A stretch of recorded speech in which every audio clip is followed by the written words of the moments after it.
आता या सर्व गोष्टी ना मी फक्त 23 रुपयाला घेतलेल्या आहे.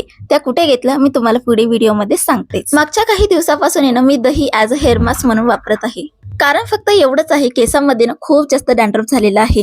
आता तुम्हाला वाटत असेल हे उगाचच आहे, पण खरं सांगते जेव्हापासून दही वापरत आहे ना तेव्हापासून माझा जो काही डॅन्ड्रफ आहे तो बऱ्यापैकी कमी झालाय आणि केसांमध्ये एक शाईन आणि स्मूथनेस सुद्धा ऍड झालेली आहे. आठवड्यातून एकदा तरी फ्रेश दही मी ॲज अ हेअर मास्क म्हणून वापरत असते.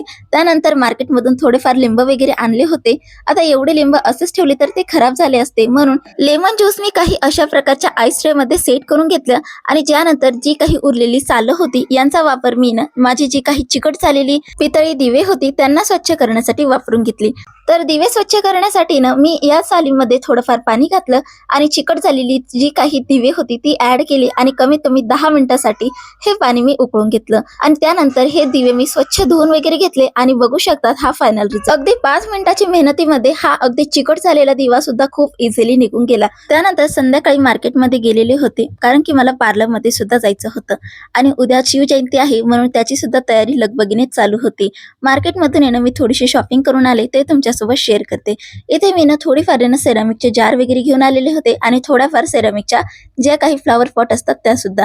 आता हे मी ना सिन्नरमध्ये ना एक मॉल लागलेला आहे महालक्ष्मी हॉलमध्ये, तर तिथे ना कोणतीही वस्तू तुम्हाला 23 रुपयामध्ये मिळेल. दैनंदिन जीवनामध्ये वापरात येणाऱ्या प्लास्टिकच्या वस्तू सोबतच सेरामिकच्या बाउल, फ्लावर पॉट, कप हे सगळे होते आणि सोबतच काचेचे जार सुद्धा तिथे अवेलेबल होते. आणि महत्वाचं म्हणजे या सर्व गोष्टींची प्राइस फक्त 23 रुपये होती. म्हणून सिन्नरमध्ये असाल तर तिथे नक्कीच व्हिजिट करा.